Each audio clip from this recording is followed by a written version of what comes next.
शेषकाय प्रसृतान शेषान औत्सुक्यमोहारतिताय जघान यो पूर्ववैद्याय नमोऽस्तु तस्मै।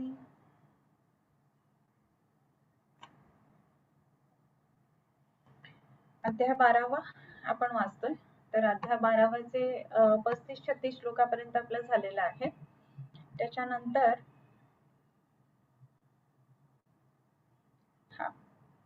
हीनाति मिथ्या योगेन विद्यते तस् पुनस्त्रिधा हीनो नेन्द्रियस्य अल्प संयोगस्वेन नैव वा अतिसंयोगेति संसर्ग सूक्ष्म भासुरभैरवम् अत्यासन्नाते दूरस्थं विप्रियं विकृतादि च यदक्षणा वीक्षते रूपं मिथ्यायोगस्य दारुणः। इथपर्यंत आपलं झालेलं होतं। आणि ह्या ठिकाणी जेव्हा सांगितलेलं आहे तर नेत्राच्या संदर्भामधला मिथ्यायोग कोणता, अतियोग कोणता, हीनयोग कोणता याबद्दल इथे वर्णन केलेलं आहे।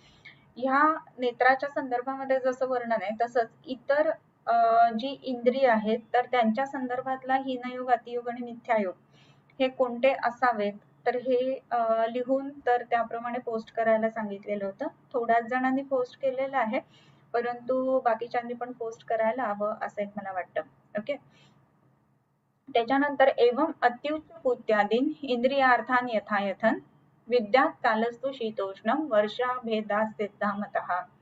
एवं अत्युच्च पुत्यादीन इंद्रियार्थान इथपर्यंत कॉमा आणि यथायथम विद्यात कालस्तु शीतोष्ण वर्षा भेदात त्रिधामतः असं म्हटलंय। म्हणजे काय, याचप्रमाणे अत्युच्च अत्युच्च भाषण हा एक अतियोग सांगितला कानाचा। पूती आदीन, पूती म्हणजे पूतिगंध, खराब वास येणं, या दृष्टीने इंद्रियांचा इतर इंद्रियांचे यथायथ त्या इंद्रियांप्रमाणे जे हीनयोग, मिथ्यायोग आणि अतियोग आहेत ते जाणून घ्यावेत असा अर्थ। एवं अत्युच्च पुत्यादीन इंद्रियार्थान यथायथान विद्यात इथपर्यंत झालं। कालस्तु, मग कालाचा सुद्धा तर पहिल्यांदा कसं सांगितलेलं होतं की असात्म्य इंद्रियार्थ संयोग, प्रज्ञापराध आणि परिणाम या गोष्टी सांगितलेल्या, बरोबर। सो हे म्हणत असताना असात्म्य इंद्रियार्थ संयोग असं म्हटल्यानंतर इंद्रियार्थ, इंद्रियांचे अर्थ कोणते म्हणजे कुठले, तर आपण आता हे बघितलं की ज्या ज्या वेळेला हे सगळ्या गोष्टी घडत आहेत तर त्यावेळेला कोणकोणत्या इंद्रियांच्या संदर्भामध्ये अतियोग, हीनयोग आणि मिथ्यायोग या गोष्टी वर्णन केलेल्या आहेत त्या इतर ह्या नेत्राप्रमाणे जाणून घ्याव्यात असं म्हटलंय। यथायथम त्याप्रमाणे।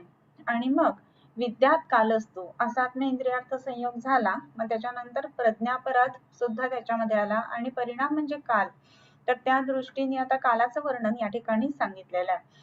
मग इथे आपण बघत असताना कालाचं वर्णन जेव्हा बघतो ना तर त्यावेळेला कालस्तु शीतोष्ण वर्षा भेदास त्रिधामतः, काल 3 प्रकारच्या भेदांनी 3 प्रकारचा सांगितलेला आहे। कोणते 3 प्रकार, तर शीत, उष्ण आणि वर्षा। शैत्य ऋतू म्हणजे जे आपले हेमंत, शिशिर हे येतात त्या संदर्भामध्ये। त्याच्यानंतर उष्ण ऋतू म्हणजे ग्रीष्म आणि त्याच्या आधी ह्याप्रमाणे जे सांगितलेले आहेत, किंवा शरद ऋतू हे उष्ण कालामधले सांगितले आहेत त्याप्रमाणे जे आहे तर ते अजून एक म्हणजे वर्षा भेदात, वर्षा म्हणजे पावसाळ्याचा ऋतू, तर ह्या पावसाळ्याच्या ऋतूनुसार, उन्हाळ्याच्या ऋतूनुसार आणि थंडीच्या ऋतूनुसार हा जो काळ सांगितलेला आहे तो 3 प्रकारचा आहे हे जाणावं। मग कसा जाणायचा हा, तर सहीनो हीन शीतादी अतियोगोती लक्षणः। आता शीत ऋतू आहे तर शीत ऋतूमध्ये असताना हीन शैत्य असणं म्हणजे हिवाळ्यामध्ये कमी प्रमाणामध्ये थंडी पडणं हे त्याचा हीनयोग झाला। त्याच्यानंतर अति म्हणजे काय, अतिशीत जर झालं की खूपच जास्त थंडी पडली, नेहमी जेवढी थंडी पडते त्याच्यापेक्षा जास्त प्रमाणामध्ये थंडी पडली तर मग काय होणार आहे तर ते आहे तर अतियोग। आणि हीनयोग, अतियोग झाल्यानंतर मिथ्यायोगाचं जेव्हा वर्णन करतो ना तर त्यावेळेला हा मिथ्यायोग कुठला, तर शीताच्या ठिकाणी पाऊस पडणं किंवा उष्णता येणं हा जो भाग आहे तर तो जो सांगितलेला आहे तर तो आपल्याला या ठिकाणी या दृष्टीने म्हणजे मिथ्यायोगाच्या दृष्टीने बघायला लागतो। म्हणून हीन शीत शीतादी अतियोग हा अतिलक्षण, हा अतियोगामध्ये काय आहे तर अतियोग लक्षण म्हणजे अति प्रमाणात सगळ्याच गोष्टी ह्या दिसणं किंवा जाणवणं याला काय म्हणायचं तर अतियोग असं म्हणायचं।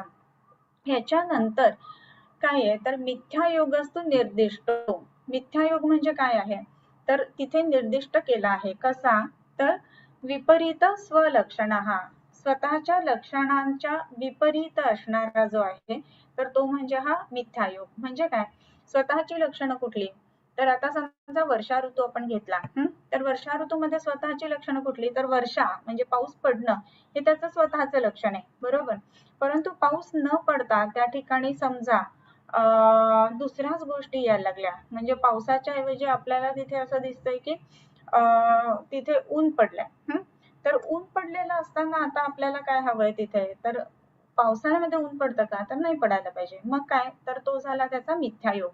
तर ह्या पद्धतीनं हा अतियोग, मिथ्यायोग आणि हीनयोग या गोष्टी जाणून घ्यायला पाहिजेत. सो आपण जे बघितलं तर त्याच्यामध्ये मिथ्यायोगस्तु निर्दिष्टो विपरीत स्वलक्षण, म्हणजे स्वतःच्या लक्षणांच्या विपरीत लक्षणं त्याच्यामध्ये दिसणं.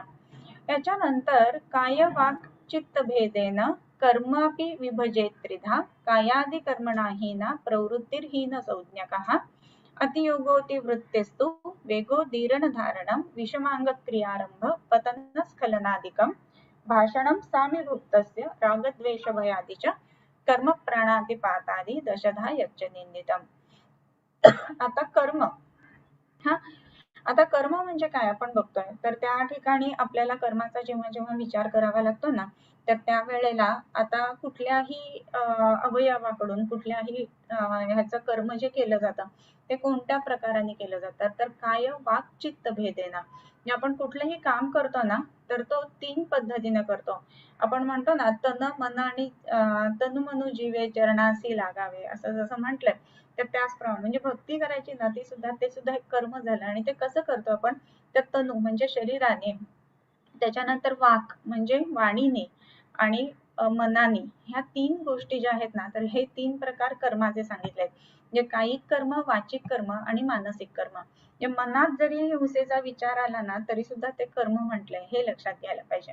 आणि ह्याचं मूळ बर का किंवा हे जे आता मनात हा विचार आला किंवा चुकीचा विचार आला तर त्याचा संबंध इथे का एवढा सांगितला असावा हे सुद्धा आपण विचारात घ्यायला पाहिजे. आपण जर बघितलं तर श्वित्राची जी कारणं सांगितलेली आहेत, हेतू सांगितलेत तर त्याच्यामध्ये गुरुनिंदा, पापकर्म, स्तुती किंवा दशविध पापकर्म जे सांगितलेत तर त्यांचं सेवन करणं. पाप आणि पुण्य ह्या संकल्पना ज्या आहेत ना तर त्या बऱ्याच वेळेला आपल्याला वाटतं की फक्त आध्यात्मिक शास्त्राच्या संदर्भामध्ये आहेत. तर पाप याचा अर्थ असा आहे की शरीराच्या दृष्टीने चुकीची असणारी गोष्ट त्याला सुद्धा आपण पाप असं म्हणू शकतो. आणि म्हणूनच पापं कर्मेति दशधा असा पाप हा शब्द जो आहे ना तो दशविध पापकर्मांच्या बाबतीमध्ये आलाय. पापकर्म म्हणजे एकदम काय खून दरोडे किंवा एकदम डाकूच व्हायला पाहिजे असं नाही, परंतु खूप मोठ्यांदा ओरडून बोलणं, प्रत्येक वेळेला चिडून बोलणं हे सुद्धा, किंवा अभिद्या किंवा दृक्विपर्य म्हणजे म्हणायचे तोंडात एक ओठात एक जसं म्हणतात ना तर तसं. तर ह्या गोष्टी ज्या आहेत ना तर त्या पापकर्मामध्ये सांगितल्या आहेत. तर असं करू नये. आणि तसं केल्यानंतर मनावरती जो परिणाम येतो ना त्याच्यामुळे त्वचेवरती, कारण त्वचेचं सार आणि मन ह्या 2 गोष्टी एकमेकांशी रिलेटेड असतात आणि म्हणून कर्माच्या त्या संप्राप्त्या घडतात आणि मग शरीरामध्ये वेगवेगळे व्याधी उत्पन्न होतात. म्हणून काय वाक् चित्त भेदेन कर्मापि विभजेत त्रिधा.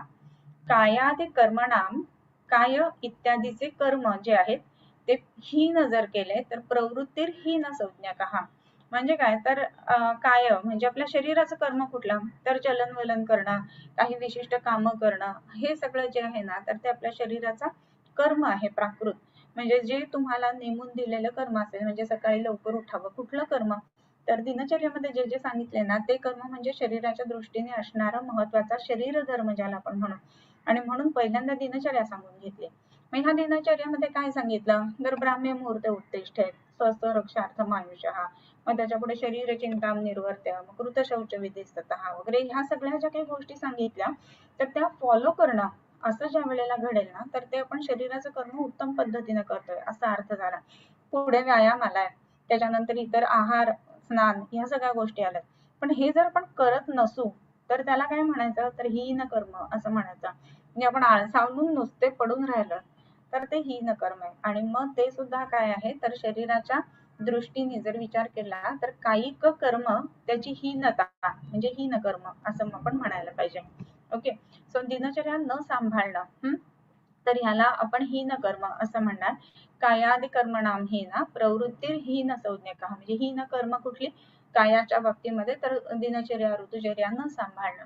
अतियोगो अतिप्रवृत्तिस्तु वेगो दीर्ण धारणम विषमांग क्रियारंभ पतनस्खलनादिकं भाषणं सामीभुक्तस्य रागद्वेष भयादि च कर्म प्राणातिपातादि दशधा यच्च निंदितं मिथ्यायोग समस्तोसौ इहवामूत्र वाकृतम. आता इथे म्हणत असताना कायादि कर्मणाहीना प्रवृत्तीहीन संज्ञकः हे आपण बघितलं. त्याच्यानंतर आता हीन संज्ञकः याच्यानंतर अतियोगोती काय, अतिवृत्तीस्तु. अतियोग म्हणजे काय, तर अतिवृत्ती करणं किंवा अति काम करणं. मग आता त्याच्यामध्ये कसं, तर दिनचर्येमध्ये आपल्याला सांगितलंय की व्यायाम कुठे करावा, तर अर्धशक्त्या निषेव्य असतो. अर्धशक्ती झाला, धाप लागली, मग त्याच्याही पुढे जर काम करत राहिलो आपण तर मग त्याला आपण म्हणणार की अतियोग होतोय व्यायामाचा. म्हणजे किती करायला पाहिजे हे सुद्धा ठरलेलं आहे. मग त्याच्यानंतर आहार किती घ्यायचा आहे, तर आहार सुद्धा ठराविक मात्रेमध्ये. किती, तर मात्राशी सर्व कालमसाच 8व्या अध्यायामध्ये सांगितलं. सगळे जुन्या अध्यायाचे रेफरन्स यायला लागतात बरं का, पुढे पुढे आपण जसं जातो ना तसं. आणि म्हणून अध्याय पाठ करणं हे गोष्ट गरजेचे असते. जर पाठ असतील ना तर ते लगेच क्लिक होतं, पाठ नसतील तर मग त्याची लिंक नाही लागत की हे एकदम असं काय सांगतात. मग इथे अतिमात्रेमध्ये खाल्लं तर काय होणार आहे, तर आपला अतियोग होणार आहे शरीराच्या कार्यकर्मांचा. सो त्या दृष्टीने अतियोगोती अतिवृत्तीस्तु. आणि मग ह्याच्या पुढे पूर्ण मिथ्यायोग सांगितलं आणि मिथ्यायोगाचं वर्णन खूप मोठं केलंय. मग त्याच्यामध्ये अतियोगो अतिवृत्तीस्तु, मग मिथ्यायोग इथून चालू होतो. वेगो दीर्ण धारणम विषम अंग क्रियारंभ पतनस्खलनादिकं भाषणं सामीभुक्तस्य रागद्वेष भयादि च कर्म प्राणातिपातादि दशधा यच्च निंदितं मिथ्यायोगः समस्त. आता इथे समस्त पासून पुढचा विषय चालू होता. मग आता हे मिथ्यायोग कुठले, तर वेगो दीर्ण धारणा, वेगांचं धारण करू नये असं आपण नेहमी म्हणतो, किंवा वेगांचं उदीरण सुद्धा करू नये, हे सुद्धा तेवढंच महत्वाचं आहे. उदीरणाचा जो महत्वाचा भाग राहतो ना तो म्हणजे विशेष करून शौचाच्या वेळेला खूप जास्त जोर करणं, हे उदीरणाचा संदर्भ आहे. किंवा युरिनेशन नसताना उगाचच युरिनला जाणं, हे उदीरणाचा संबंध आहे. किंवा मध्यंतरीच्या काळामध्ये खूप जास्त प्रमाणामध्ये ते हास्य क्लब चालू झालेले आहे, तर हा हास्याचा उदीरणाचा वेग आहे, बरोबर. मग ते उदीरण सुद्धा करू नये आणि धारण तर करूच नये. आणि अध्यायामध्ये वर्णन करताना 4थ्या अध्यायामध्ये आपण बघितलं की प्रत्येक धारण केल्यानंतर, प्रत्येक वेग धारण केल्यानंतर काय काय बदल होतात त्याच्यामध्ये, तर हे सगळे त्यांनी सांगितलेले, त्यांनी त्याची लक्षणं सांगितलेली आहेत, बरोबर. सो त्याच्यामुळं आता आपल्याला काय करायचंय, तर हीनयोग आपण बघितला, अतियोग बघितला. मग मिथ्यायोगामध्ये वेगांचं धारण आणि उदीरण हे सांगितलं. त्याच्यानंतर विषम अंग क्रिया म्हणजे कुठल्याही विचित्र पद्धतीमध्ये अंग क्रिया करणं, ह्या गोष्टी. मग आता ह्याच्यामध्ये वेगवेगळ्या प्रकारचे डान्सेस येतील किंवा आता आधुनिक पद्धतीमध्ये आपण ते जे काही वेगवेगळे हे असतात ना, राऊंड्स असतात मेरीगो राऊंड सारख्या, तर ते सुद्धा विषम अंग क्रियामध्ये येतील. म्हणजे एकदा कधीतरी ते बसलं पाळण्यामध्ये वगैरे तर ठीक आहे हो, पण ते खूपच आवडायला लागलं आणि रोजच जाऊन बसायला लागलं, शेजारीच मॉल असेल आणि त्या गोष्टी व्हायला लागल्या तर ते पण चुकीचं आहे. खूप जास्ती उड्या मारणं हे सुद्धा विषम अंग मध्ये आहे. बोटं मोडणं हे सुद्धा विषम अंग मध्ये आहे. तर विषम अंग क्रिया या नाही करायला पाहिजेत आणि त्या दृष्टीने विषम अंग क्रियारंभ. त्याच्यानंतर पतन स्खलनादिकम. आता हे करत असताना पतन होणं किंवा स्खलन म्हणजे घसरून पडणं वगैरे ह्या ज्या गोष्टी आहेत, कारण हे सुद्धा जे आहेत ना ते आगंतुक हेतूला कारणीभूत होतात आणि आगंतुक हेतूतनं पुढे संप्राप्त्या चालू होतात. त्याच्यानंतर भाषणम सामीभुक्तस्य. आता भाषणम सामीभुक्तस्य, भाषण म्हणजे खूप जास्त प्रमाणामध्ये बोलणं. तर हे सगळं करत असताना खूप जास्त प्रमाणामध्ये बोलणं हे सुद्धा त्रासदायक आहे.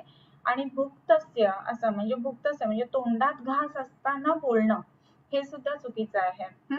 त्याच्यानंतर राग द्वेष भयादीच्या, राग खूप जास्त प्रमाणामध्ये येणं, द्वेष खूप जास्ती प्रमाणामध्ये येणं, भय खूप जास्ती प्रमाणामध्ये येणं हे सुद्धा चुकीचं आहे.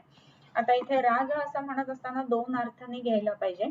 राग याचा अर्थ आपण नॉर्मली राग येणं किंवा चिडणं या दृष्टीने बघतो, पण राग याचा अनुरक्त या दृष्टीने पण येतो. म्हणजे एखाद्या गोष्टीची शहानिशा करणं, उगाचच अनुरक्त होणं, ही गोष्ट सुद्धा चांगली नाही. विशिष्ट वयामध्ये या गोष्टी घडतात, परंतु तरी सुद्धा त्याही बाबतीमध्ये सतर्क असायला पाहिजे असं म्हणणं आहे. सो भाषणम सामीभूतस्य रागद्वेष भयादिच आणि काय तर कर्म प्राणातिपातादि दशधा यच्च निंदितम. कर्म प्राणातिपातादि दशधा यच्च निंदितम म्हणजे काय तर प्राण अतिपात इत्यादी कर्म म्हणजे दशविध कर्म जी सांगितलेली आहेत ना ती. आता ह्याच्यामध्ये कसं आहे ना की दशविध कर्म कुठली तर आता आपल्याला दुसरा अध्याय पाठ असायला हवा बरोबर. दशधा यच्च निंदितम निंदित कर्म दशविध निंदित कर्म कुठली. मग आता दुसऱ्या अध्यायात आहे एवढं तरी मी तुम्हाला आता ट्रिक सांगितली. एवढा क्लू मिळाल्यानंतर आपलं सगळं कुठेपासून चालू होतं तर ब्राह्मी मुहूर्त उपदेष्टक पासून चालू होतं. तर तसं नाही व्हायला पाहिजे. श्लोक जो आहे ना तो असा पिन पॉइंट आपले पाठ असायला पाहिजे. मग दशविध पापकर्म किंवा दशध निंदित कर्म ही कुठली असं म्हटल्यानंतर लगेचच हिंसास्ते अन्यथा कामम पैशून्यम परुषानृते संभिन्नालाप व्यापादम अभिद्या दृक् विपर्यम पापम कर्मेति दशधा काय वाङ्मानसैस्तेजेत. इथेपर्यंत लगेच यायला पाहिजे म्हणजे हिंसास्ते अन्यथा कामापासून. आणि दशधा यच्च निंदितम असं म्हटल्यानंतर निंदित कर्म ही सांगितलेत हेही आपल्याला लक्षात घ्यायला पाहिजे. सो पाठांतर सुद्धा करत असताना त्या गोष्टी आपल्याला तिथे तिथे क्लिक व्हायला पाहिजेत. या अर्थाने ते पाठांतर व्हायला पाहिजे. म्हणजे मी फक्त म्हणते म्हणून माझ्याकडनं ते श्लोकांच्या पाठांतराच्या स्पर्धेच्या दिवशी सांगितलं एकदा बोलले श्लोक की संपला विषय असं नाही करायचं. ते आपल्याला पूर्ण पुढे सुद्धा वापरता आले पाहिजेत. सो दशधा यच्च निंदितम मिथ्यायोग तर ही 10 निंदित कर्म अंगक्रिया विचित्र करणं, वेगाचं उदिरण धारण करणं किंवा पतन स्खलन पडणं किंवा घसरून पडणं किंवा तोंडात घास असताना बोलणं ह्या सगळ्या ज्या गोष्टी आहेत ना तर त्या मिथ्यायोगामध्ये बसतात. मग आता या मिथ्यायोग असं का म्हटलेलं आहे तर आता हे तर साहजिकच आहे की जे जे नका करू ते करणं ह्याला मिथ्यायोग म्हणणार. परंतु त्याच्याही बरोबरीने ना इथे जर का आपण बघितलं ना तर 2 क्रिया एकदम करणं जसं तोंडात घास असताना बोलणं किंवा घसरणं पडणं हे जे आहे ना तर हे सगळ्या ठिकाणी आपण बघतोय की वाताच्या विकृती निर्माण करण्याला कारणीभूत आहे. सो वाताची विकृती ज्या ज्या कारणातून उत्पन्न होते तर त्या बहुतेक करून ज्या क्रिया आहेत त्या सगळ्या मिथ्यायोगामध्ये जातात. तर सो मिथ्यायोग आणि मग इथे समस्तोसौ इह वा मूत्र वाकृतम म्हणजे काय इह वा अमूत्र वाकृतम इथे केलेलं किंवा पूर्वीच्या काळामध्ये केलेलं. समस्तोसौ इह वा अमूत्र वाकृतम म्हणजे काय तर कुत्र तर यत्र तत्र इह आणि परत्र ज्याला म्हणतो ना त्याला म्हणजे अमूत्र असं सुद्धा म्हटलेलं आहे.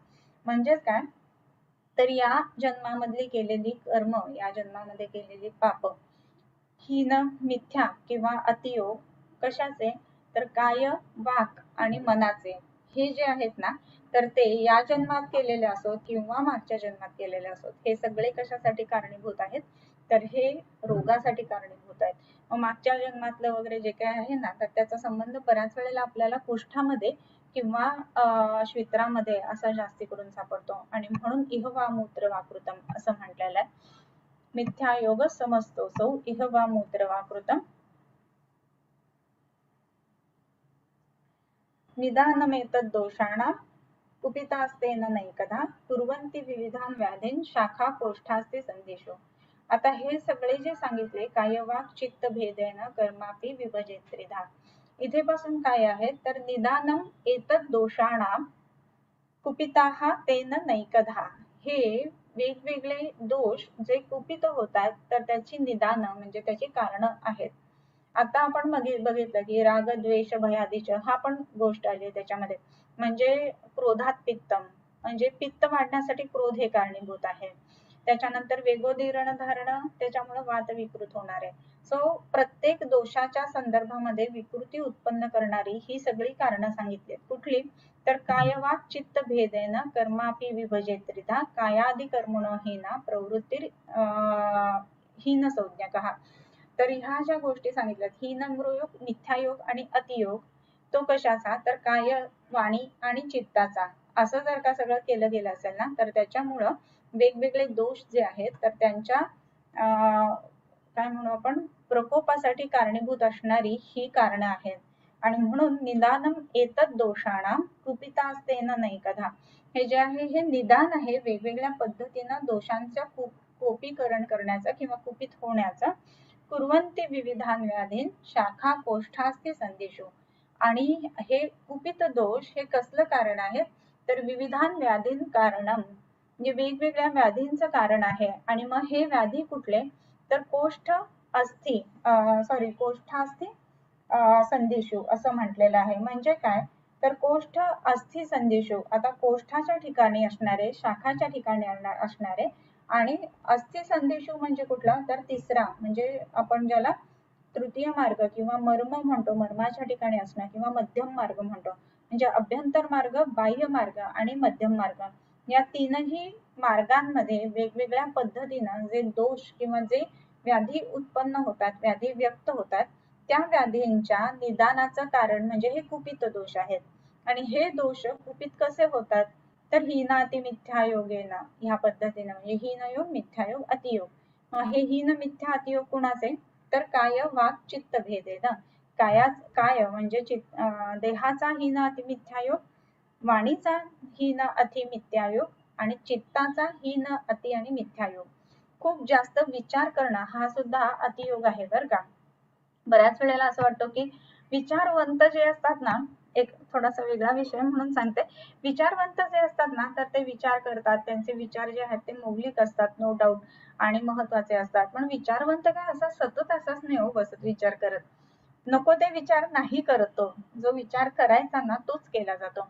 आणि म्हणून नको ते विचार करणं हा सुद्धा जो आहे ना तो अतियोगामध्ये त्याचा समावेश होतो. मग हा जो अतियोग आहे तर तो थांबवण्यासाठी काय करायला पाहिजे तर आपले हे जे विचार अति प्रमाणामध्ये जे चाललेले आहेत ना तर ते अति प्रमाणातले विचार कमी व्हायला पाहिजेत.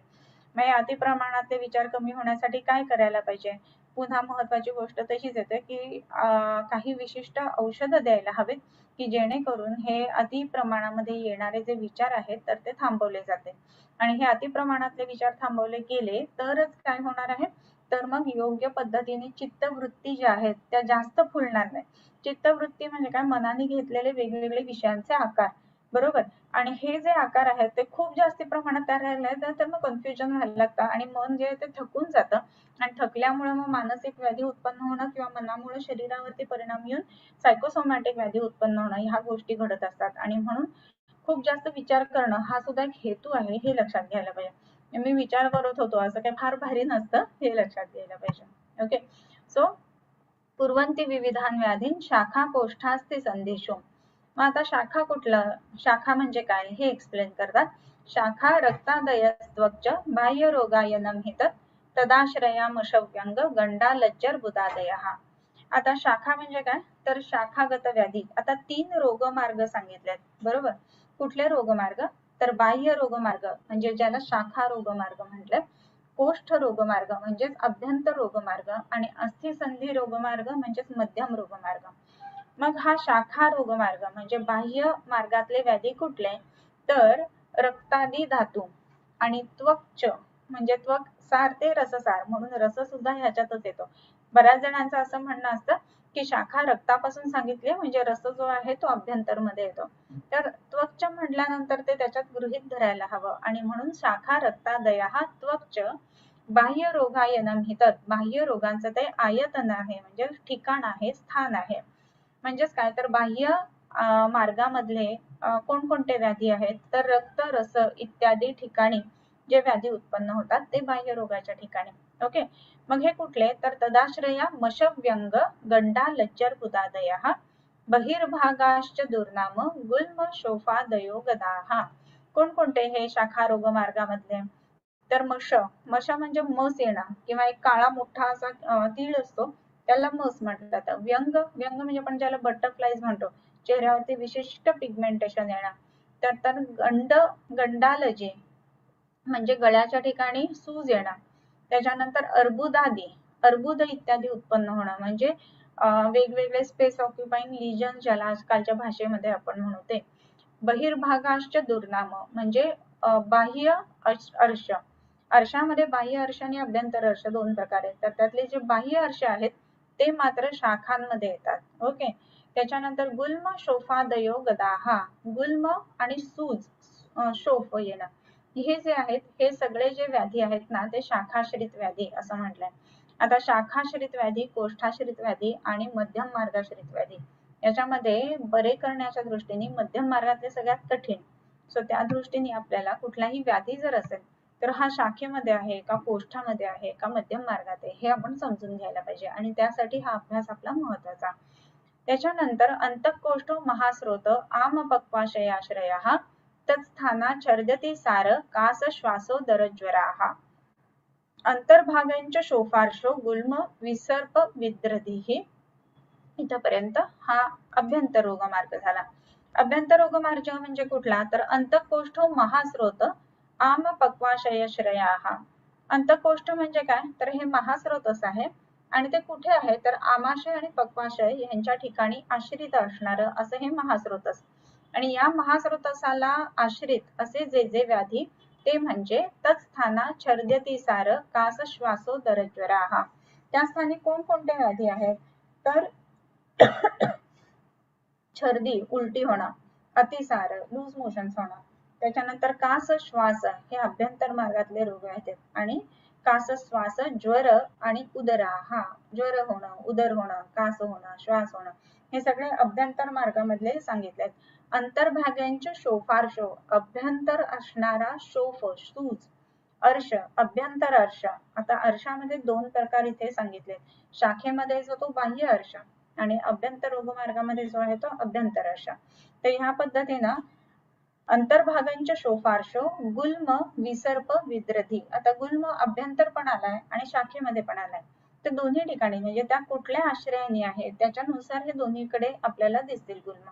म्हणजे पोटाच्या आतमध्ये म्हणजे महास्रोतसामध्ये कुठे जर का असेल तर तो अभ्यंतर या मार्गामध्ये येईल, इतरत्र असेल तर तो बाह्य या मार्गामध्ये येईल. आणि म्हणून अंतर्भागांचे शोफार्शो गुल्म विसर्प विद्रधी हे सगळे जे आहेत ना तर ते अभ्यंतर रोगमार्गामधले व्याधी आहेत. म्हणजे रोगमार्ग जे सांगितलेले आहेत तर रोगमार्गांचं कशासाठी महत्व आहे तर साध्यासाध्यत्वाच्या दृष्टीने आणि औषध कसं द्यायचं कोणतं द्यायचं हे ठरवण्याच्या दृष्टीने. अभ्यंतर मार्गातले जे व्याधी आहेत तर त्यांच्यामध्ये प्रामुख्याने अग्नीची चिकित्सा केली जाते. रोगा हा सर्वेपी मंदेग्नौ असं म्हटल्यामुळे मुख्यतः चिकित्सा जी आहे ना ती नेहमीच अग्नीची राहील नाही असं मला अजिबात सांगायचं नाही. परंतु तरी सुद्धा काही विशिष्ट ज्या गोष्टी आहेत ना तर त्याच्यामध्ये म्हणजे जसं आता आपण बघितलं की छर्दी आहे अतिसार आहे कास आहे श्वास आहे ह्याच्यामध्ये विशेषत्वाने आपल्याला अग्नीची चिकित्सा करावी लागते. आणि जेव्हा आपण शाखांच्या बाबतीमध्ये विचार करतो मश व्यंग गंड अलर्जी अर्बुद तर तिथे बाह्य किंवा इतर ज्या चिकित्सा आहेत की जसं अग्निकर्म आहे क्षारकर्म आहे तर त्याची आपल्याला विशेष करून मदत घ्यावी लागते. सो ह्या दृष्टीने तत्स्थाना छर्दति सार कास श्वासोदरज्वराः अंतर्भागांच्या शोफार्शो गुल्म विसर्प विद्रधी हे सगळे जे झाले ते इथपर्यंत अभ्यंतर रोगमार्गामधले व्याधी झाले. त्याच्यानंतर अंतर्भागांच्या शोफार्शो गुल्म विसर्प विद्रधी शिरो हृदय बस्त्यादि मर्माणि आसनांच संधयः निबद्धा शिरास्नायू कंडराद्याश्च मध्यमः. मध्यमः म्हणजे मध्यम रोगमार्ग. मध्यम रोगमार्ग म्हणजे काय की हा जो रोगमार्ग आहे ना तो विशेष करून संधी अस्थि यांच्या ठिकाणी आहे आणि हा जो आहे ना तर त्या ठिकाणी बरीच मर्म आहेत आणि म्हणून मर्मांच्या ठिकाणी आश्रित असल्यामुळं हा मध्यम रोगमार्ग जो आहे त्यातला आश्रित असे जे काही व्याधी असतील ना तर ते बरे करण्याच्या दृष्टीने थोडेसे कठीणच जातात किंवा याप्य असतात. मग हे याप्य असणारे व्याधी किंवा हा मध्यम मार्ग कोणता तर शिरो हृदय बस्त्यादी मर्माणी. शिरो हृदय बस्ती आदी मर्माणी म्हणजे काय तीन मर्म महत्वाचे त्रिमर्मीय चरकाचार्यांनी सांगितलंय की शिरो हृदय आणि बस्ती. तरी हा शिरो हृदय आणि बस्ती या मर्मांच्या ठिकाणी विशेषत्वाने आणि इतरही मर्मांच्या ठिकाणी विशेषत्वाने जे जे व्याधी आश्रित आहेत तर ते जे व्याधी आहेत तर त्यांना आपण मध्यम रोगमार्गातले व्याधी म्हणणार आहोत. मग आता हे जे आश्रित व्याधी आपण म्हटलो तर एक उदाहरणार्थ आता बघूयात आपण की समजा गुल्म आहे तो आपण शाखेमध्ये पण बघितला आणि तो आपण अभ्यंतर रोगमार्गामध्ये पण बघितला. पण हाच गुल्माचं जे स्थान आहे ना ते एक स्थान हृदय हे सुद्धा सांगितलं तुम्ही बघितलेलं असेल. जर का हे हृदय असं स्थान जर का त्याचं असेल ना तर काय होतं तर हृदयाच्या ठिकाणी जर गुल्म आहे तर तो शाखेमध्ये धरायचा का तो अभ्यंतर रोगमार्गामध्ये धरायचा का तो मध्यम मार्गामध्ये धरायचा. तर मर्म काय आहे हृदय. हृदयाच्या ठिकाणी गुल्म आहे. मग गुल्म जर हृदयाच्या ठिकाणी झाला असेल ना तर ते मध्यम मार्गामधला व्याधी आपण धरायला हवा. सो ह्या दृष्टीने मध्यम मार्ग आपण ओळखून घ्यायला शिकला पाहिजे. मध्यम मार्ग जो आहे ना तो अभ्यंतर आणि शाखा मार्ग ह्या दोघांच्या मध्ये किंवा आश्रयाने असा आहे. परंतु विशेषत्वाने आपल्याला जे दिसतं त्याच्यामध्ये ते मर्म त्याच्या ठिकाणी आहेत आणि शिरो, हृदय आणि बस्ती ही 3 मर्म तर त्याच्यामध्ये नक्कीच इन्व्हॉल्ड असतात. आणि काय तर अस्नांच्या संधया हा अस्थींचे संधी अस्नाम षष्ठी अस्थींच्या संधींच्या ठिकाणी हा व्याधी आहे.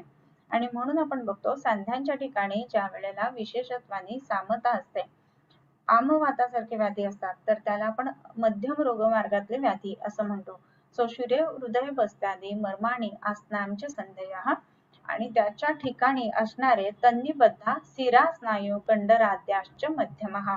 आता अस्थि संधींच्या ठिकाणी जे सिरा, स्नायू, कंडरा यांना आश्रित जे जे व्याधी असतील तन्निबद्ध व्याधी ही त्या सगळ्यांना काय म्हणायचं तर मध्यमः रोगमार्ग हा. सो मध्यम रोगमार्ग.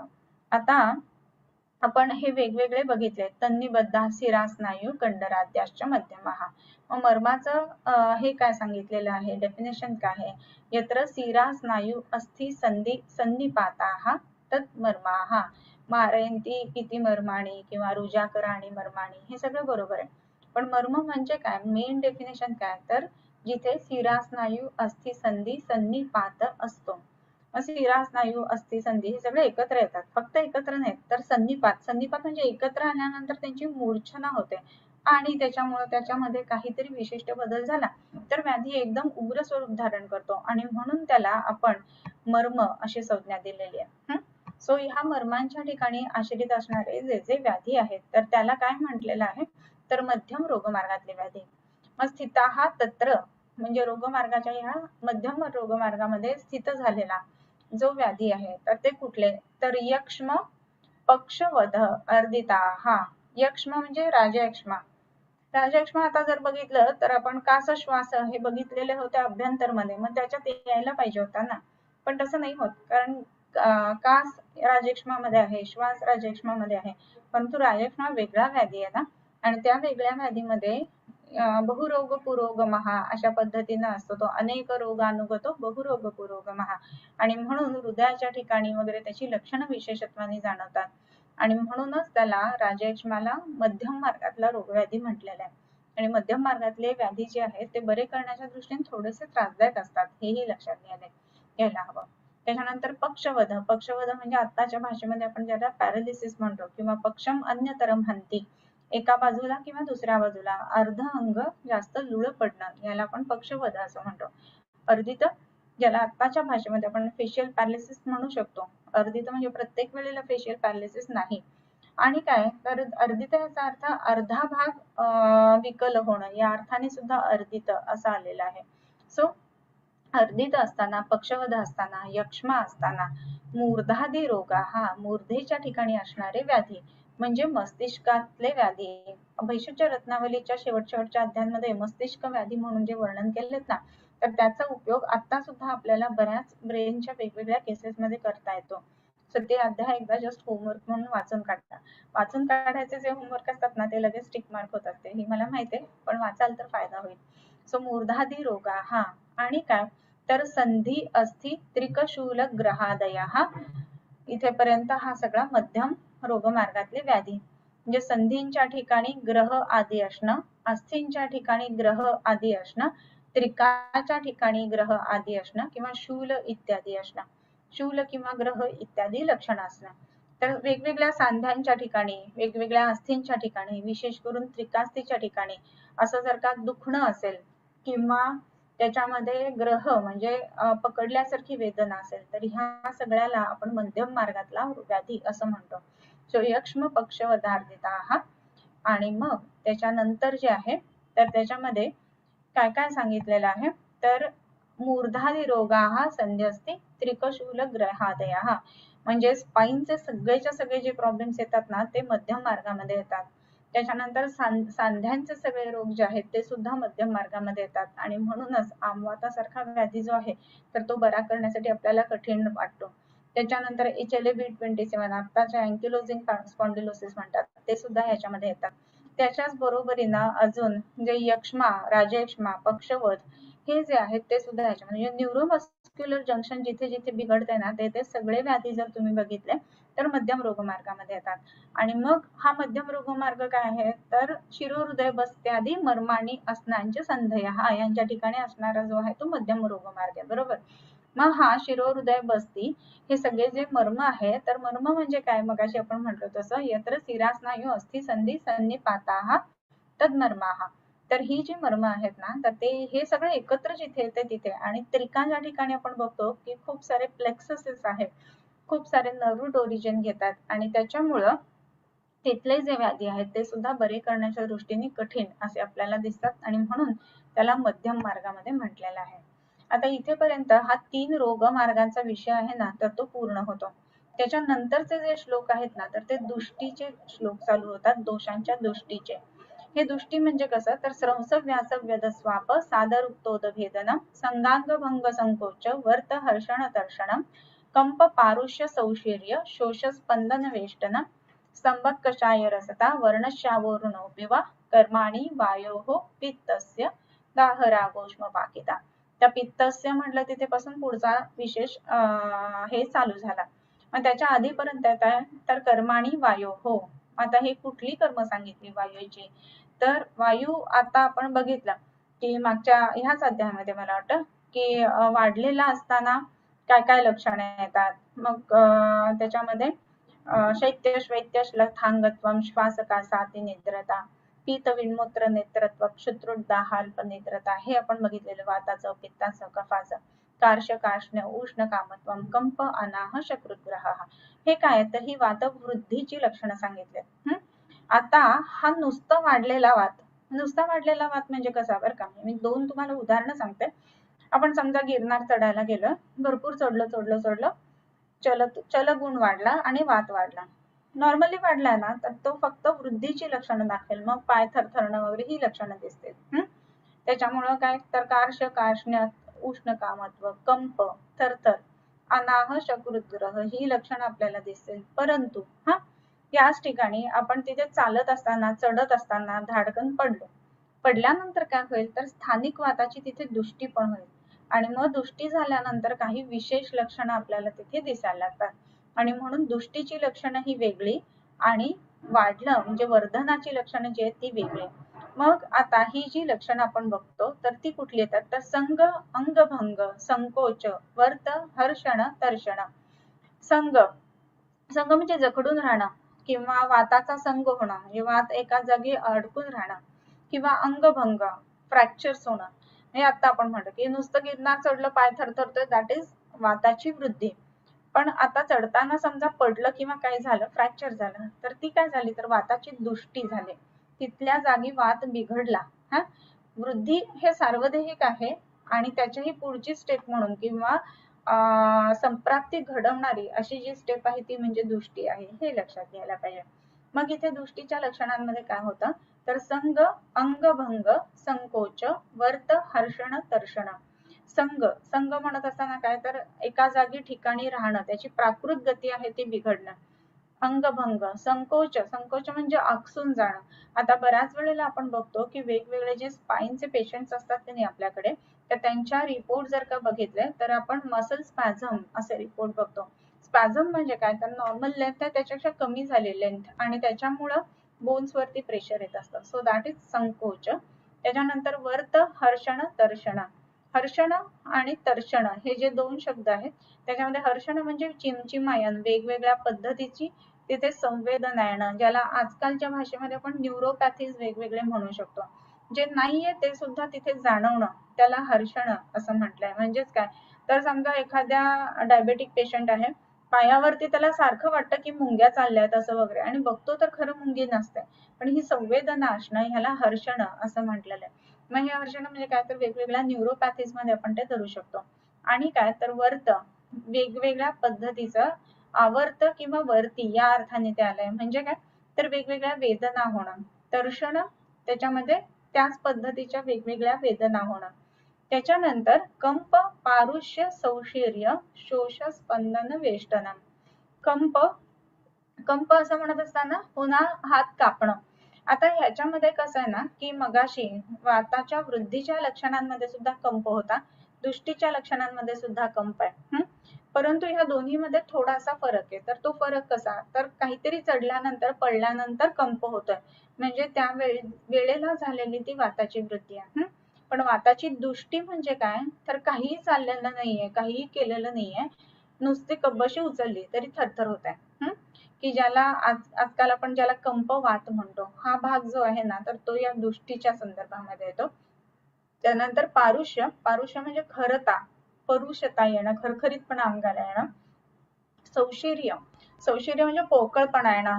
काही वेळेला पेशंट स्पेसिफिक आपल्याला सांगत असतात बरं का, की नाही नाही डोकं अगदीच हलकं झाल्यासारखं वाटतं, असं, दॅट इज सौशीर्य.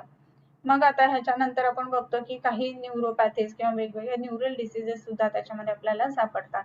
त्याच्यानंतर सौशीर्याचा अजून एक अर्थ आपण अस्थि सौशीर्य असा सुद्धा घेऊ शकतो, म्हणजेच ऑस्टिओपोरोटिक चेंजेस होणं या अर्थाने सुद्धा घेऊ शकतो. त्याच्यानंतर शोष, स्पंदन, वेष्टन. शोष, वेगवेगळ्या प्रकारचे शोष सांगितले, जसं भारशोष, अध्वशोष किंवा शोष ह्याचा अर्थ राजयक्ष्मा असा सुद्धा आपण घेऊ शकतो. त्याच्यानंतर स्पंदन, स्पंदन म्हणजे एक धडकन जाणवणं विशिष्ट. बऱ्याच वेळेला आपण बघतो की मसल ट्विचिंग ज्याला म्हणतो तर ते सुद्धा स्पंदन मध्येच येतं. तर मसल जो असतो ना तर तो आपल्याला नॉर्मली काय असं उडताना जाणवत नाही, पण बाहू स्फुरण होणं या अर्थाने स्पंदन असं येतं. उजव्या बाजूचा खांदा जो आहे ना तर त्या ठिकाणचा बाहू म्हणजे त्याचं स्फुरण होणं, ह्याला शुभशकुन असं म्हटलं जातं, असं शाकुंतलामध्ये आलेलं आहे बरं का. त्याच्यानंतर वेष्टन, वेष्टन म्हणजे काय, तर काहीतरी गुंडाळून ठेवल्यासारखं वाटणं. आता नॉर्मली जर बघितलं तर आपण चालतो तर आपल्याला जमिनीवरून चालत असताना जमिनीवरून चालल्यासारखंच वाटत असतं. जोपर्यंत असं वाटतं ना तोपर्यंत ठीक आहे. पण पेशंट आहे ना तर ज्या वेळेला विशेष करून डायबेटिक न्यूरोपॅथी किंवा हायपरटेन्सिव्ह न्यूरोपॅथीज होतात, तर अशा वेळेला पेशंट सांगतो चाललं की अशी जमिनीला ग्रिप नाही वाटत आणि चालताना गादीवरून चालल्यासारखं होतं किंवा वेगळ्याच वस्तूवरून चालल्यासारखं होतं. जे जे आहे त्याच्यापेक्षा वेगळं जाणवतं. गादीवरून चाललं म्हणजे पायाला गादी गुंडाळल्यासारखं वाटतं त्याला, राईट. सो त्याच्यामुळे वेष्टन असं म्हटलं जातं. सो कंप, पारुष्य, सौशीर्य, शोष, स्पंदन, वेष्टन. स्तंभ, कषाय रसता. स्तंभ हा म्हणजे अखडल्यासारखं होणं एकदम. तुम्ही जर का HIV-27 अँकिलोजिंगचे जर पेशंट बघितले असतील ना तर त्यांचं फ्युजन होत जातं संपूर्ण स्पाईनचं हळूहळू करत आणि बिलकुल मुवमेंटच शक्य होत नाही. आपल्याकडे एक पेशंट येत होते नौपाड्याच्या क्लिनिकमध्ये, तर पहिल्यांदाच आलेले ते असे एकदम वाकून वगैरे. म्हटलं ठीक आहे, म्हणजे आपल्याला असं वाटतं की स्पाईनचं आपण जसं कायफोसिस असतं तशा पद्धतीने असेल. पण झोपा म्हणून जेव्हा सांगितलं ना पेशंटला, तर पेशंटला आडवं पूर्ण झोपणंच शक्य नव्हतं. त्याचा स्पाईन जो होता ना तर तो फ्यूज होत असताना त्या सी शेप मध्ये फ्यूज झालेला असं ते दिसायला सुद्धा इतकं ते बघितल्यानंतर आपल्याला वाईट वाटतं ना. या पेशंटला गादीवरती पूर्ण आडवं पाठ टेकून झोपताही येत नाही. म्हणजे काय, तर जो थोरासिकचा साधारण T4 पासूनचा व्हर्टिब्रा आहेत ना ते पूर्ण असे कर्वेचर झालेले होते आणि त्या पद्धतीमध्ये ते फ्युजन झालेलं. तर तसं ते स्तंभ या अर्थाने पण घेऊ शकतो, स्तंभ. त्याच्यानंतर कषाय रसता, तोंडामध्ये उगाचच तुरट चव वाटणं, काहीही नसलं तरी सुद्धा. तर हे काय आहे, तर वाताच्या दृष्टीचं लक्षण आहे. आता कषाय रसता असं म्हणत असताना तोंडामध्ये कषायत्व येणं हे वाताचं लक्षण आहे, हे लक्षात घ्यायला पाहिजे. म्हणजे तुरट चव वाटते असं म्हटलं की वात वाढतोय शरीरामध्ये, ही गोष्ट घ्यायला पाहिजे आपण. आणि तो सुद्धा नुसता वाढतोय असं नाही, मग काय तर दुष्ट होत आहे, म्हणजे तिसरा अवस्था पाक दुष्ट होत आहे आणि म्हणूनच कषाय रसता हे लक्षण त्याच्यामध्ये दिसतं. आणि वर्ण शावो अर्णव पिवा, रंग कसा होतो, शाव म्हणजे काळपट करडा ज्याला आपण म्हणतो, किंवा अरुण वर्ण तो सुद्धा करड्याचा म्हणजे धूर असतो ना त्याच्या वर्णाला अरुण वर्ण म्हटलेला आहे. सो वर्ण शावो अरुण पिवा कर्माणी वायो हो, वायूची जी दुष्ट कर्म सांगितली ती ह्या पद्धतीनं इथे कर्माणी वायो हो पर्यंत. कोणकोणती, तर स्रंस व्यास व्यधस्वाप, सादरुक्तोदभेदनम, संगांगभंग संकोच, वर्त हर्षण तर्षणम, कंप पारुष्य सौशीर्य, शोष स्पंदन वेष्टनम, स्तंभ कषाय रसता, वर्ण शावो ऋणोपि वा कर्माणी वायोः. याच्यानंतर पित्तस्य कर्माणी, कशा प्रकारचं पित्त, तर दुष्ट पित्तस्य कर्माणी, दुष्ट पित्ताची कर्म काय आहेत, तर दाह राग उष्म पाकिताः, वेद क्लेद श्रुते कोथ, सदनम मूर्छन मदः, कटुकाम्लौ रसौ वर्ण पांडुरारुणवर्जितः श्लेष्मण स्नेह काठिन्य. त्याच्या पुढे जे ते श्लेष्मण कफाबद्दल सांगतात. आता ह्याच्यामध्ये म्हणत असताना पित्त विकृत झाल्यानंतर काय काय लक्षणं दाखवतो तो, तर दाह राग उष्म पाकिता. आता आपण पित्त वृद्धीची लक्षणं बघितलेली होती, बरोबर. तर पित्त वृद्धीच्या लक्षणांमध्ये काय होतं, तर पित्त विन्मूत्र नेत्रत्व शत्रु दाहाल्प निद्रता, बरोबर. आणि इथे कसं आहे, पित्तस्य दाह, दोन्हीकडे दाह हा आहेच आहे, पण तिथे थोडस जळजळत आहे आणि इथे सहनच होत नाही, इथपर्यंत दृष्टी जात आहे.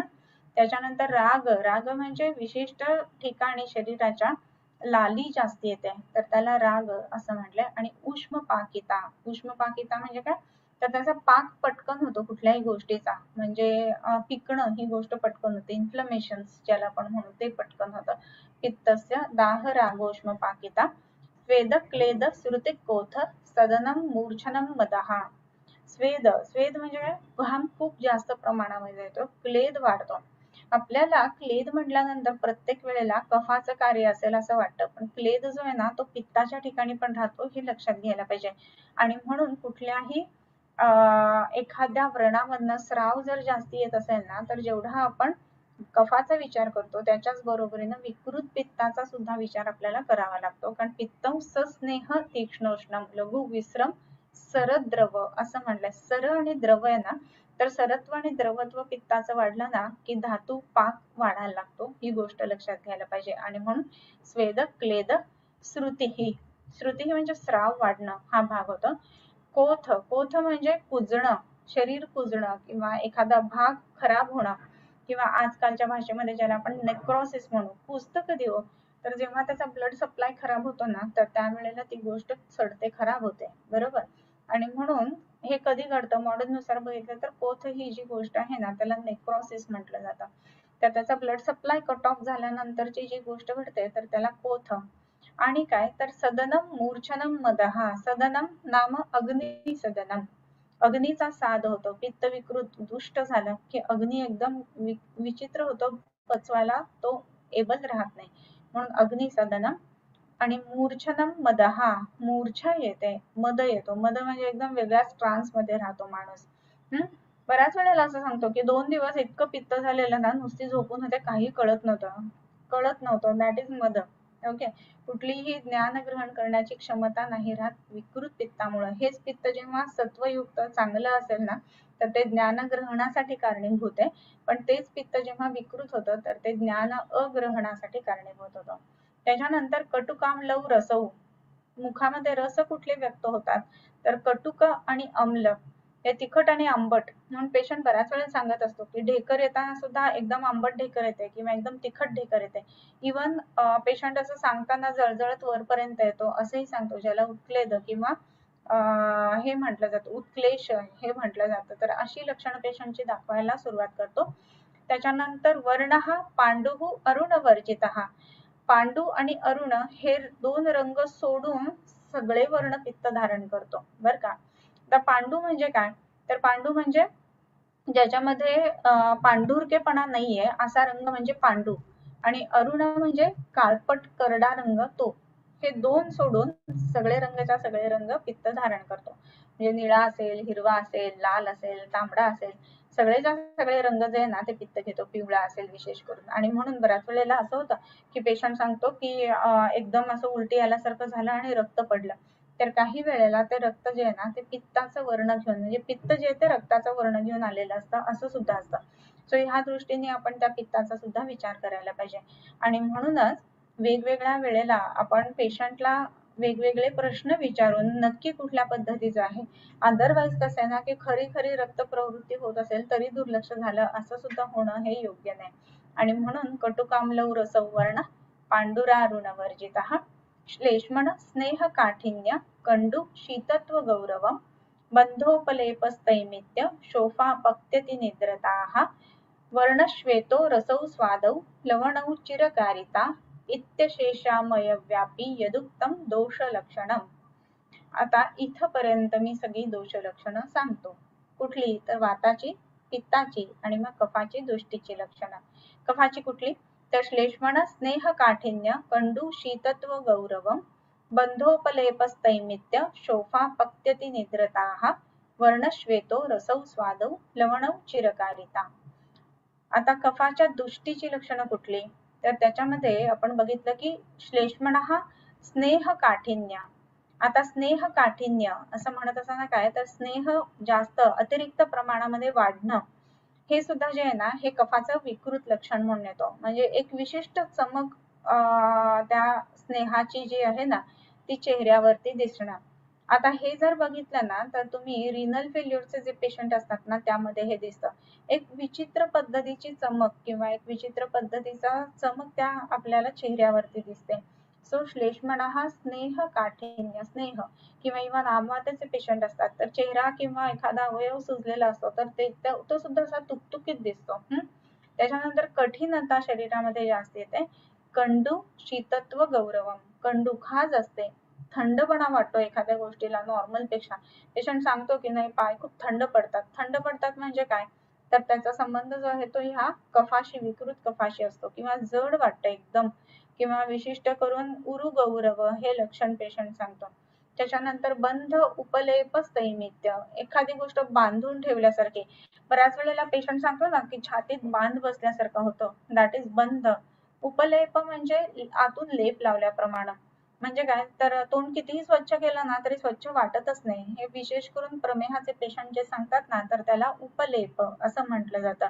म्हणजे स्वच्छता केलं तरी सुद्धा आपलं खराब आहे ते आहेच आहे असं. म्हणजे हे का होतं, तर विकृत कफ शरीरामध्ये वाढल्यामुळं. त्याच्यानंतर स्थैमित्य, स्थैमित्य म्हणजे स्थिमितता, एक विशिष्ट गोष्ट, म्हणजे तिथे आपल्याला रोमांच फार पटपट येणं असं सुद्धा गोष्ट त्याच्यामध्ये दिसू शकते.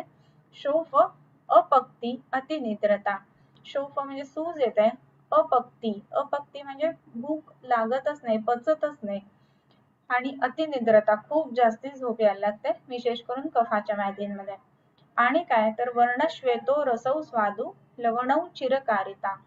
वर्ण हा श्वेतो, शरीराला रंग कुठला येतो, पांढरा रंग येतो विशेषत्वाने. आणि मुखामध्ये रस कुठला जातो, तर स्वादू लवणौ, मधुर रस आणि लवण रस हे दोन आपल्याला विशेष करून मुखामध्ये दिसतात.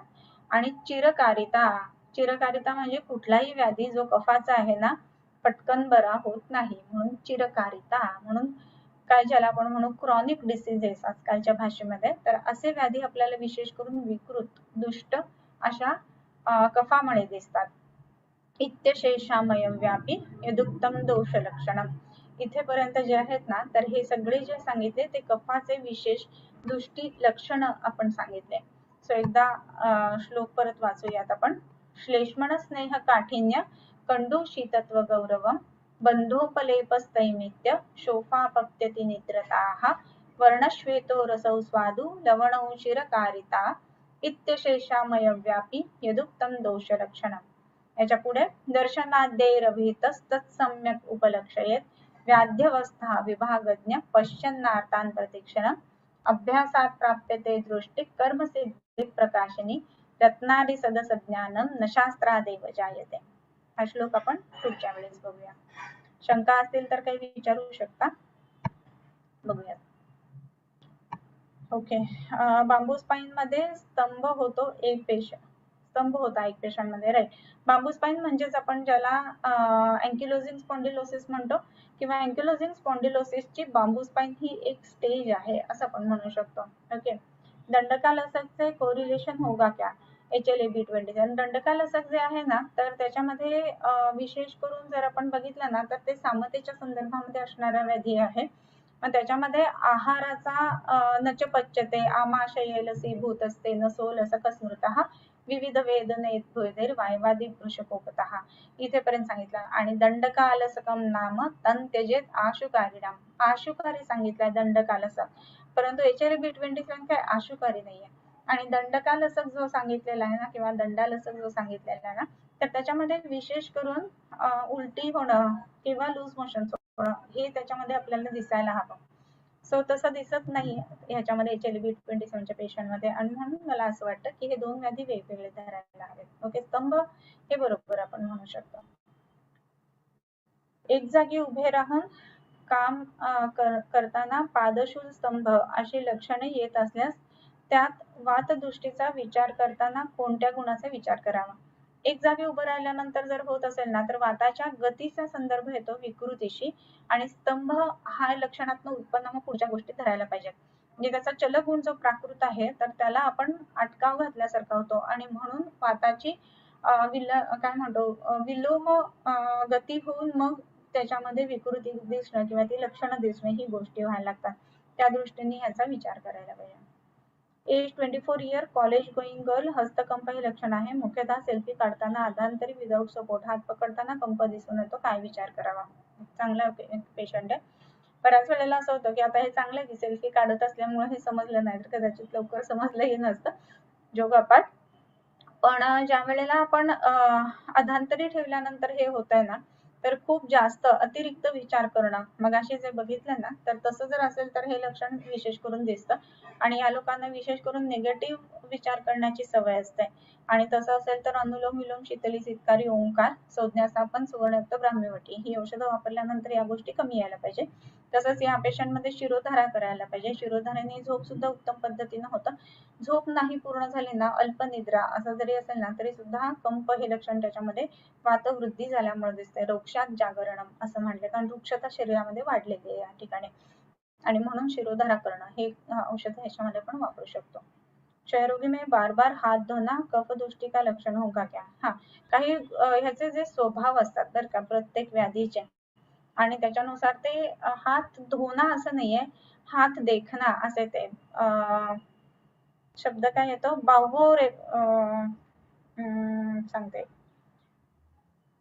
बाहुप्रमाण जिज्ञासा काये बैभत्स्य दर्शनम असे बाहुप्रमाण जिज्ञासा. बाहुप्रमाण जिज्ञासा म्हणजे असं सारखं बघतो की ताकद आहे ना का बारीक झालाय तर प्रमाण जिज्ञासा म्हणजे माझे बायसेप ट्रायसेप कसे आहेत असं सारखंच बघणं हे जे आहे ना तर तसं लक्षण क्षयरोगीमध्ये दिसतं आणि ते मानसिक लक्षण जास्त आहे कारण त्याला आतून कुठेतरी आपण बारीक होतोय खवतोय असं वाटतंय आणि म्हणून तो ऍटलीस्ट शरीराने पण बरोबर आहे ना ह्याची पुन्हा पुन्हा एकदा जांच करून घेतोय असं आपण म्हणायला पाहिजे. एकच पाय काही काळ ठेवल्यास मुंग्या पण येतात. हा ते पुन्हा त्याच पद्धतीचे येतात तर हे पेशंट जे असतात तर त्यांना क्षयात्मक वातप्रकोप सुद्धा असण्याची शक्यता असते की मांडी घालून बसलं की पायाला मुंग्या येतात वगैरे सांगतात. एकतर सवय नसते अधिष्ठान नसतं म्हणून सुद्धा ह्या गोष्टी होतात आणि त्याच्याच बरोबरीनं आणखीन एक महत्वाची गोष्ट म्हणजे जर का खाणं पिणं अगदीच नाजूक साजूक असेल दूध तूप लोणी वगैरे खात नसेल तर मग मात्र अशी लक्षणं येत असतील तर त्यामध्ये आपल्याला वेगवेगळे सपोर्टिव्ह म्हणजे मधुमालिनी वसंत लघुमालिनी वसंत वगैरे असं सुद्धा देऊ शकतो. ओके केस टेकिंग वरती घ्या म्हणतात एक लेक्चर आणि हाऊ टू वर्क ऑन संप्राप्ती while thinking of treatment specially so we can think overall. चालेल ना घेऊयात एकदा एक स्पेशल लेक्चर वेगळं घेऊया आणि त्यामध्ये केस टेकिंग कसं करायचं काय करायचं त्याच्या शंका तुम्ही आधी मला पाठवा ग्रुप वरती. शंका जर का आल्या ना तरच मी लेक्चर घेईन नाही तर मी काय घेणार नाही आता सांगून ठेवते कारण मी लेक्चर घेते पण तुम्ही अभ्यास किती करताय असं जरा मला असं क्वेश्चन मार्क वाटतो तर शंका येऊ देत तुमच्या केस टेकिंगच्या संदर्भामध्ये आणि मग आपण घेऊया. ओके थांबूया. किंबहुना तुमचे केले धर्म कीर्तन हे सिद्धी गेले ते माझे जिवरले पायिकपणा आता विश्वात्मके देवे येणे वाग्यज्ञे तोषावे तोषोनी मज द्यावे पसाय दान हे जे फळांची व्यंकटी सांड तया सत्कर्मी रती वाढो भूता परस्परे पडो मैत्र जीवांचे दुरितांचे तिमिर जावो विश्वस्वधर्म सूर्ये पाहो जो जे वांछील तो ते लाहो प्राणिजात वर्षत सकळ मंगळी ईश्वर निष्ठांची मांदियाळी अनवरत भूमंडळी भेटतो भूता चला कल्पतरूंचे आरव चेतना चिंतामणींचे गाव बोलते जे अर्णव पियुषांचे चंद्रमे जे अलांछन मार्तंड जे तापहीन ते सर्वाही सदा सज्जन सोयरे होतो किंबहुना सर्वसुखी पूर्ण होणे तिही लौकी बचिजो आदि पुरुषी अखंडिता आणि ग्रंथ उपजविये विशेषी लोकी ये दृष्टा दृष्ट विजय होवावे जे येथ म्हणे श्री विश्वेश्वरावो हा होईल दान पसावो येणेवरे ज्ञानदेवो सुखिया झाला येणेवरे ज्ञानदेवो सुखिया झाला येणेवरे ज्ञानदेवो सुखिया झाला.